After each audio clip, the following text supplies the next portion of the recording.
entendre l'allocution officielle du Morena, prononcée normalement par M. Luc Bomborossi, qui sera faite par ma voix, président, membre fondateur.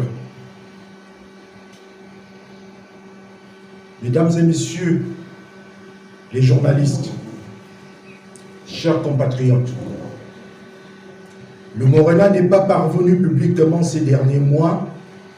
Nous avons choisi de ne pas nous prononcer immédiatement sur la trajectoire politique de notre pays, ni sur l'évolution de son contexte économique et social depuis le coup de force du 30 août 2023. Ce choix n'était ni un renoncement, ni une indifférence. Il répondait à une volonté délibérée d'observer, d'analyser et d'évaluer avec recul nécessaire les actes posés par les nouvelles autorités, les orientations, leurs décisions et leurs méthodes de gouvernance. Nous avons souhaité prendre la parole maintenant, au lendemain des festivités marquant le 66e anniversaire de la sanction de notre pays à la souveraineté internationale, période qui aurait été marquée par une intense activité institutionnelle et une forte ferveur patriotique.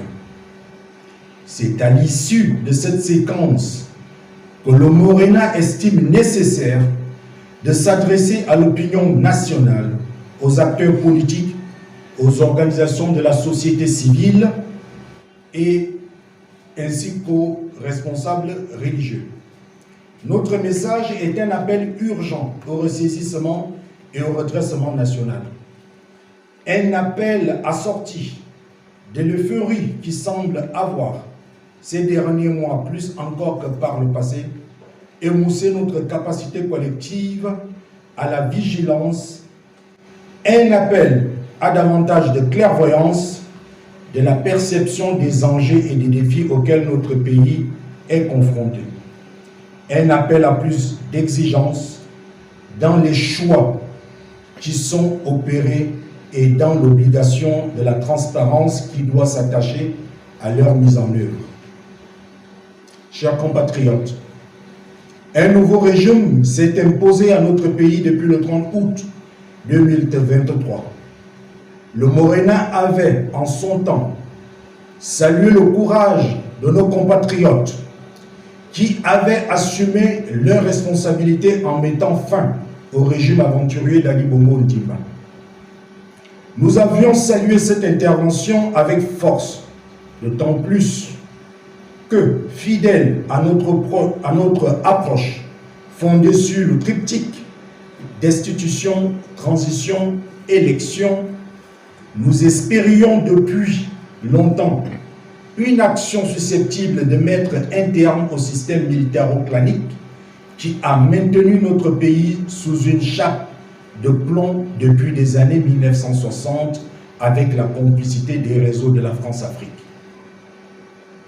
À ce propos, je tiens particulièrement à rappeler qu'en février 1964, d'autres valeureux soldats s'étaient déjà levés pour s'insurger contre les dérives autocratiques qui semblaient déjà poindre à cette époque. Ils avaient voulu, par leurs actes, affirmer la souveraineté du Gabon indépendant, considérant le retour à un pouvoir légitime comme une nécessité absolue.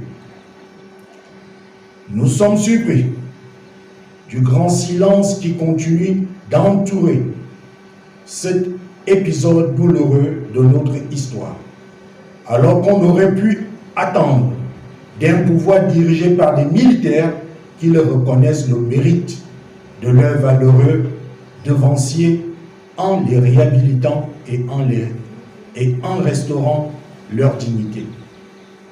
Voilà que 3 années sont passées, pas un mot, pas une référence, pas même allusion durant l'année 2024 qui aurait dû être consacrée à la commémoration du 60e anniversaire de cet événement.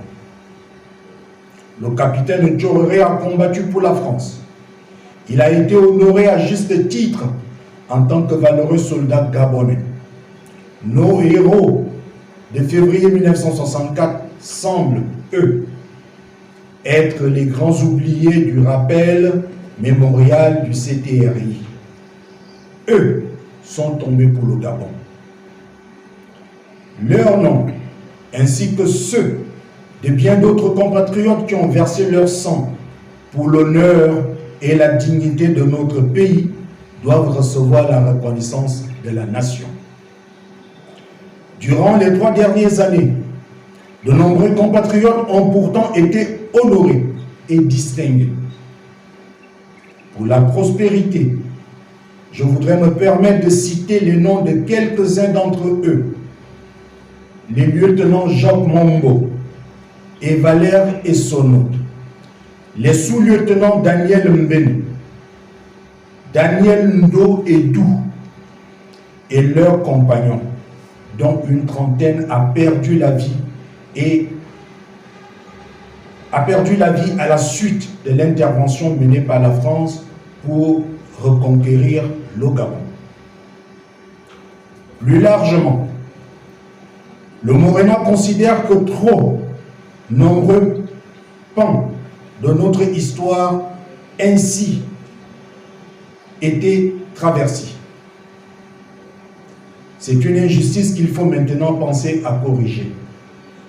Il est malheureux que les jeunes générations ne connaissent pas ces épisodes de notre histoire qui incarnent pourtant jusqu'au sacrifice le sens du devoir et la bravoure patriotique. Mesdames et messieurs, nous vivons sous un nouveau régime depuis le 30 août 2023. Alors que l'essentiel des acteurs politiques et de la société civile se rallient immédiatement à eux, y compris de nombreux responsables issus du régime déchu, le Morena a fait le choix de la réserve, en dépit de nombreux appels et sollicitations du pouvoir. Il faut le reconnaître.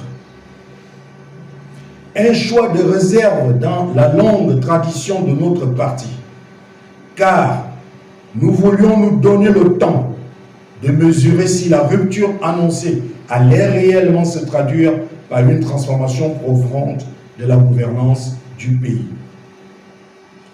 Nous estimons aujourd'hui que le temps de l'observation doit céder la place au temps de la responsabilité, car 3 années après le 30 août 2023, des tendances fortes émergent et certaines de ces tendances nous préoccupent.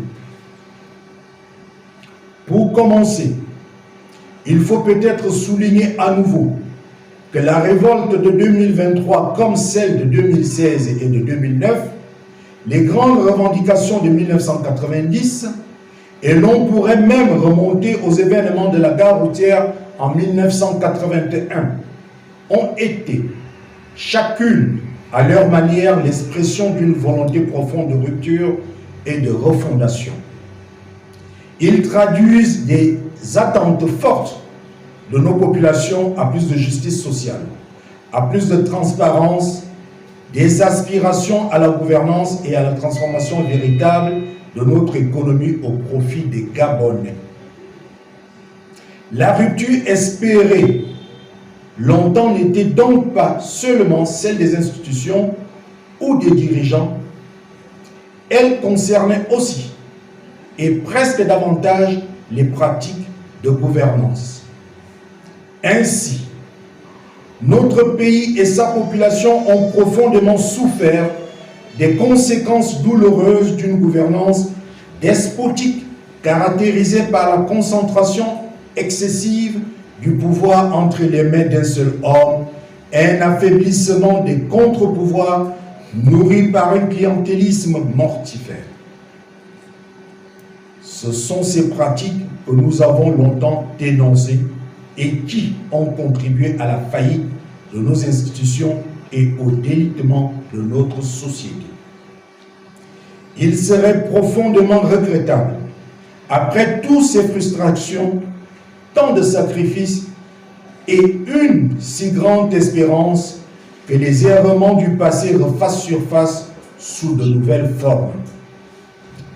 Car la réalité, telle qu'elle continue d'être vécue par les Gabonais, est tout autre, avec un quotidien toujours aussi précaire et des difficultés énormes à joindre les deux bouts. L'insalubrité, le mal logement, la vie chère qui étouffe les ménages, l'eau et l'électricité. Coupés d'autant plus des quartiers. Le taux de chômage qui reste préoccupant. La prolifération des drogues qui décime notre jeunesse. Voilà les réalités auxquelles nos compatriotes sont confrontés. Sur le plan social notamment, le Morena est particulièrement préoccupé par la situation en matière de santé publique. En effet, les données relatives à la natalité et à la situation sanitaire nationale doivent, de notre point de vue, faire l'objet d'une attention redoublée des pouvoirs publics.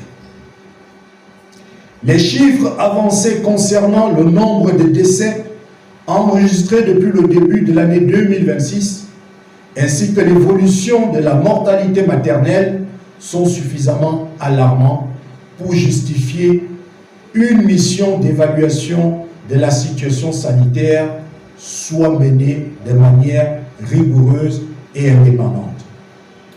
Parmi ces statistiques, il y a des vies, des pères et mères de famille, il y a des enfants qui devaient constituer l'avenir de notre pays. Nombreux d'entre eux, du reste, succombent à des maladies évitables, faute de soins, de médicaments ou de prise en charge adéquate. C'est un sujet d'une extrême urgence. Il faut agir vite et mettre à disposition les moyens nécessaires afin d'inverser cette tendance et d'éviter cette hécatombe ne se poursuive. Le Morena se demande à quoi servent les slogans de restitution de la dignité. Je me répète, le Morena se demande à quoi servent les slogans de restauration de la dignité servis à longueur de discours si nous acceptons que notre population continue de mourir dans des conditions sanitaires indignes. Chers compatriotes, nous devons par ailleurs également parler à la méthode, car le Morena est préoccupé par certaines pratiques qui donnent le sentiment d'une gouvernance autoritaire et d'une gestion du pays à nouveau confisquée. Le Gabon ne doit pas être une république dans laquelle on attend tout d'un homme providentiel. Il doit devenir une nation dans laquelle les institutions solides, des citoyens engagés et une administration responsable favorisent le progrès et garantissent l'expression des libertés. C'est pour cet idéal que nous nous sommes battus. C'est cela que nous devons construire. Le pouvoir n'est pas une récompense pour un chasseur qui aurait trouvé du gibier. Il n'est pas un privilège personnel. Il est une mission temporaire confiée au nom de la nation. Notre pays a connu, à différentes époques, des dirigeants omnipotents qui avaient quasiment droit de vie ou de mort sur leur sujet. Cette époque est révolue. Après le 30 août, nous espérions des réformes institutionnelles capables de conduire à un État plus responsable, plus performant et plus proche du citoyen. Ce que le peuple attend désormais, c'est la mise en place des mécanismes irréversibles de bonne gouvernance d'un chef d'État et d'un exécutif à l'écoute du respect de la séparation et de l'équilibre des pouvoirs et des élus qui jouent pleinement leur rôle de représentants et de censeurs. Par ailleurs, Nous estimons que la réforme de la fonction publique ne peut être conduite contre les fonctionnaires. Elle doit être conduite avec eux. Depuis de nombreuses années, des milliers de fonctionnaires attendent la régularisation de leur situation administrative, reclassement, avancement, titularisation et autres droits liés à leur carrière. Toutes ces années d'attente constituent une véritable violence sociale qui débouche parfois malheureusement sur des situations dramatiques de compatriotes décédés sans avoir bénéficié des droits auxquels leur travail leur donnait accès. Cela n'est plus acceptable. On accède au pouvoir avant tout pour régler ce type de problématique. Le Morena demande donc une opération exceptionnelle de régularisation des carrières et qu'une évaluation transparente de tous les dossiers en souffrance soit rapidement planifiée. Sur tout autre plan, nous insistons sur le fait que la consolidation de l'état de droit dans notre pays passe obligatoirement par la garantie pleine et entière des libertés publiques, notamment la liberté d'expression, d'opinion et de manifestation, qui ne sauraient être considérées comme des menaces pour l'État, mais comme des piliers essentiels de la démocratie. Dans cette optique, il n'est plus admissible que des citoyens puissent encore être privés de leur liberté en raison de leurs opinions, de leur prise de position ou de leurs engagements politiques. Ce sont des pratiques d'un âge qu'il faut définitivement bannir. Dans cet esprit, le Morena appelle solennellement les autorités à mettre fin aux arrestations arbitraires et exige un examen diligent de la situation de toutes les personnes détenues pour des motifs liés à leurs opinions ou à leurs engagements politiques. Sur le volet économique, à présent, le Morena souhaiterait attirer l'attention sur le manque de rigueur que nous percevons dans la gestion des priorités budgétaires et sur l'irresponsabilité manifeste en matière de gestion de la dette publique. Nous ne pouvons plus fermer les yeux sur le coût économique et social des dérives budgétaires qu'il faut considérer comme un poison à retardement. La dette publique a crevé le plafond, s'établissant désormais à près de 9 000 milliards de francs CFA, soit une proportion importante du PIB, dépassant largement les normes communautaires. Le poids des intérêts de la dette absorbe une part excessive des ressources disponibles, réduisant d'autant la marge de manœuvre pour les investissements productifs et sociaux. L'adoption de budgets ambitieux, souvent non alignés sur les recettes réelles, entraîne l'affectation de dotations fictives pour plusieurs administrations, ce qui entrave très fortement l'action publique. En outre, en accumulant les impayés et en asséchant les liquidités bancaires pour financer son propre train de vie, l'État asphyxie nos PME, détruit des milliers d'emplois et pousse des pans entiers de notre économie vers l'informel. Sur la place financière, la confiance est rompue.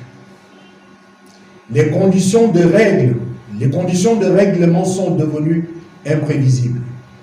Les délais de paiement s'éternisent parfois pendant des années, créant un effet domino dévastateur pour notre secteur privé.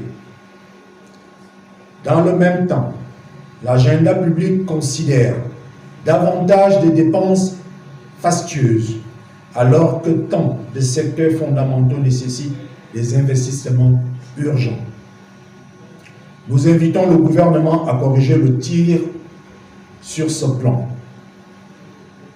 Notre pays ne peut plus se permettre de continuer à disperser ses ressources alors que les besoins sociaux sont immenses. Les premières années d'un nouveau cycle politique auraient dû être prioritairement consacrées à la relance économique, à la refondation de l'administration, à la réforme de l'éducation et à la formation, au renforcement de la justice et à l'amélioration du système de santé. Il est temps de rompre avec ce cercle vicieux, de restaurer l'orthodoxie financière et de redonner à nos entreprises l'oxygène et la visibilité qu'elles méritent. Sur le plan politique, enfin, nous nous sommes déjà exprimés sur le projet de réforme visant à modifier le cadre d'expression des partis politiques en République gabonaise. Nous avons adressé une correspondance officielle au président de la République pour faire connaître notre position. Nous avons dénoncé avec force ce que nous considérons comme un risque sérieux de recul démocratique. Nous réaffirmons aujourd'hui cette position devant l'opinion nationale. Toute restriction de l'espace politique doit être examinée avec la plus grande prudence et doit impliquer tous les acteurs. Le pluralisme politique n'est pas une faveur accordée par le pouvoir. Il est une composante essentielle de la démocratie. Le Morena revendique avec fierté son statut de parti historique. Nous rappelons au gouvernement actuel que le Morena a joué un rôle majeur dans le combat pour le pluralisme démocratique au Gabon. L'histoire de notre parti est faite de sacrifices, elle est faite de convictions, elle est faite de femmes et d'hommes qui ont accepté de payer le prix de leurs engagements pour que le Gabon puisse un jour connaître le pluralisme politique. Un tel héritage ne peut disparaître par le simple fait d'une loi ou d'un décret de circonstance. Le Morena restera debout et continuera à défendre le pluralisme, les libertés publiques et l'état de droit. Pour le Gabon et les Gabonais, nous entendons continuer le combat qui visait déjà, dès 1981, l'instauration du pluralisme en vue d'une alternance pacifique au pouvoir, l'éveil de la conscience nationale, l'épurement des mœurs. Cette quête se poursuit et reste menée avec détermination. Néanmoins, le Morena se demande pourquoi l'ensemble de ces initiatives est systématiquement réprimé par le pouvoir avant que plus tard on se rende compte qu'elles ont été prises en considération en considérant l'intérêt supérieur de la nation. Et cela sans que plus jamais l'on ne revienne sur le préjudice causé par ses membres, à ses militants, à ses sympathisants, ainsi qu'à leurs familles. Je vais me répéter sur ce paragraphe. Néanmoins, le Morena se demande pourquoi l'ensemble de ces initiatives est systématiquement réprimé par le pouvoir avant que plus tard, on se rende compte qu'elles ont été prises en considérant l'intérêt supérieur de la nation.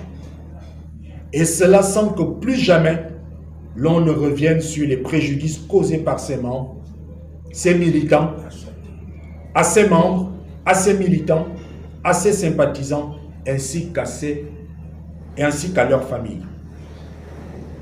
Mesdames et messieurs, pour finir, je voudrais, à travers vous, m'adresser directement à nos citoyens, à nos concitoyens, pour leur rappeler une évidence fondamentale. Le peuple doit rester le principal acteur de sa souveraineté et chaque citoyen doit demeurer le gardien permanent de la démocratie et de la bonne gouvernance. La démocratie ne se résume pas aux élections. Elle ne se limite pas aux joutes électorales, aux campagnes politiques ou aux jeux de pouvoir. La démocratie est une exigence permanente. Elle suppose la vigilance citoyenne. Elle suppose la capacité d'interpellation. Elle suppose l'esprit critique et le débat contradictoire. Elle suppose enfin le maintien d'une pression citoyenne constante afin que les politiques publiques produisent les meilleurs résultats possibles. À cet égard, notre responsabilité collective est donc de tout mettre en œuvre pour faire barrage à tout retour en arrière, rejeter les relents de clientélisme qui persistent, refuser la résurgence de culte de la personnalité et de la flatterie systémique. Chers compatriotes, après le 30 août 2023, le Gabon aurait dû ouvrir une nouvelle page de son histoire. Une nouvelle page dans laquelle le pouvoir serait au service du peuple. Une nouvelle page dans laquelle les richesses nationales créeraient des opportunités pour tous. Une page dans laquelle nous espérions des institutions plus fortes. Une page dans laquelle les critiques seraient considérées comme une contribution à la démocratie et non comme une menace. Une page dans laquelle chaque génération aurait à cœur de léguer un héritage, un pays plus juste, plus prospère, en étant tout simplement plus confiant en l'avenir. Nous en sommes encore loin. Le Gabon mérite mieux. Le peuple gabonais mérite mieux. Et notre responsabilité collective est de faire en sorte que cette espérance devienne une réalité. Nous comptons sur vous tous. Nous comptons sur un véritable éveil citoyen. Que Dieu bénisse notre pays. Le Gabon, je vous remercie.